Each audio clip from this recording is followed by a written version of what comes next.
Hi dreamers and make-believers, as always thank you for stopping by, and in today's video I'm talking about the phenomenal series A Court of Thorns and Roses, which I got just recently and have already devoured. I haven't finished A Court of Mist and Fury, to be fair. Actually, I'm more than halfway through though. So let me start with the beginning, the baby. Let me start with the baby of the series that really got this ball rolling, and that is A Court of Thorns and Roses. So for those of you who don't know, it is a retelling of Beauty and the Beast, and it follows the life of a girl called Fair. Well, okay, no. Her name is Feyre. Technically her name is Feyre, and it's even written in the back, I believe. Let me see.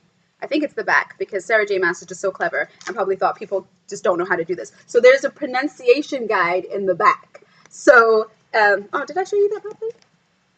Yeah, there's a pronunciation guide in the back.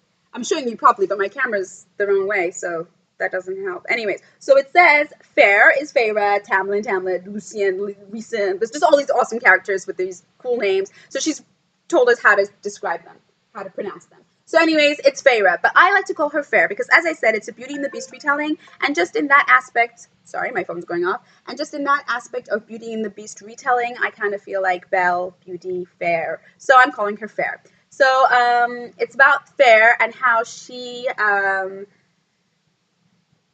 goes into, okay, you know what, let me read the blurb and then I'll continue from there. So the blurb says, Feyre, Fair is a huntress. She thinks nothing of slaughtering a wolf to capture its prey. But, like all mortals, she fears what lingers mercilessly beyond the forest. And she will learn that taking the life of a magical creature comes at a high price. Imprisoned in an enchanted court in her enemy's kingdom, Fair is free to roam but forbidden to escape. Her captured body bears the scars of fighting, and his face is always masked, but his piercing stare draws her ever closer. As Fair's feelings for Tamlin begin to burn through every warning she's been told about his kind, an ancient, wicked shadow grows. Fair must find a way to break a spell or lose her heart forever.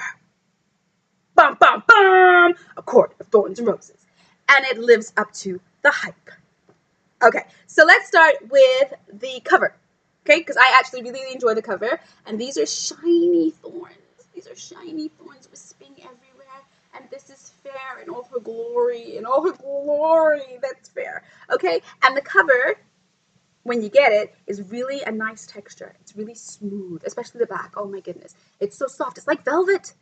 Oh, it's so soft. And then this is all bumpy and ridgy, and I just really, really like the cover. So, but that's not why I'm in love with the book, but I really like the cover, so that's a bonus. And then the story. So, as I said, it's about Fair and Tamlin. It's a Beauty and the Beast retelling, but it's so much more than that. It takes Fair into this world, as it says, the enemy's territory. So it takes Fair into that Fae world where she meets Tamlin, and where things just start unfolding, and she discovers that there's a blight, like a plague, on the land, Prythian. So she discovers there's like a plague there, and it needs, you know, just to stop because it's just destroying everybody. But of course, you know, what can she do? She's just a human, and you know, they're all aware of the blight, and they just need to solve it. And it kind of follows that story of the blight and the plague taking over, and just how they're going to survive it, and what they're going to do, and how they're going to do it, and if they're going to do it. And so it's great, and I really, really enjoyed it. And Fair is just an awesome, awesome protagonist. I really, really liked her. And there are some saucy scenes. There are some saucy scenes in this one. I was like, what? Sarah J. Maas, no, you didn't! And then she did. She did. And she did it well. I really liked them, and I really liked the whole story. But I mean, there was some really nice romantic scenes and hot scenes, and just great scenes and awesome warrior scenes, and just it just has everything. And I really enjoyed this book. It was great, and I was so glad that before even finishing this one, I already bought the second one. So I was so excited that I just had them both, so I could just get right into them and devour them. So now I am on A Court of Mist and Fury, which has this beautiful blue cover, also the glorious Fair in all her glory, such tight-fitting sexiness. I just love it. I love it. She's such a warrior. Anyway, so this is Fair, and on this one it says, for love, she cheated death. For her world, she will become a weapon. It's fading. It's fading. So yeah, she will become a weapon for her world. And again, it's the shiny thorns that I love, and it's just the gorgeous, smooth texture.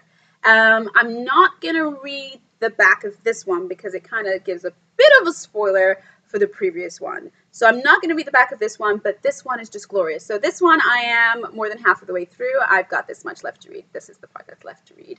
So I'm more than half of the way through, and I've absolutely loved it. Like, oh my goodness, I completely understand the hype of this Court of Thorns and Roses series. Now, I really liked Throne of Glass. Selena Sardothien is awesome, but I must admit that when I got to Heir of Fire, my love for it is still there. It's still there, but it's just not as high as it was with Throne of Glass. I mean, she's becoming, I think, is it Adelina Armatero, and there's just this Fae guy that I'm not too keen on, but Sarah J. Maas is. So, I don't know. I don't know what's going to happen there. I'm probably going to finish reading the series, but my excitement for it kind of went away. Like, Throne of Glass, read it. It is fantastic. Crown of Midnight, oh my gosh! But then, yeah, Heir of Fire was a little bit, not disappointing. I won't say it's disappointing, but it was just not as good as you know what? It was good. It just didn't go the way that I wanted it to go. So I'm on a bit of a strike from that. So I was so glad when Sarah J. Maas put out something else, because I really do like her writing stories, and her writing style and her stories are just so interesting. And this one is just phenomenal. It is just so good. So I'm almost finished A Court of Mist and Fury, and I highly, highly recommend this glorious, glorious series, and I can't wait for book 3 to come out. I can't remember when it's coming out, sometime next year, I believe. But honestly, like, this book has got a lot of hype, both of them, and it is well earned. Like, it is deserved. So don't be like, oh, no, I'm not going to read it because it can't live up to that. It lives up to the hype. It lives up to the hype. So I recommend that you go to the bookstore right now if you don't have these, and you get them. And get them physical, because I've said the covers just feel so good. They just feel so good. And they're all bumpy and glorious and just beautiful. So get physical, no Kindle on this. Get them, love them, read them, rate them, devour them, and be as excited as I am for the third one. And I haven't even finished the second one. But I just know that the ending is going to be just outstanding. So thanks for watching this video, and if you have read this series, tell me your thoughts. Did you agree in the epicness of this? Do you think that it's too overhyped? Because it's not. But just let me know. Let me know your thoughts on this series. And have a great day. Bye!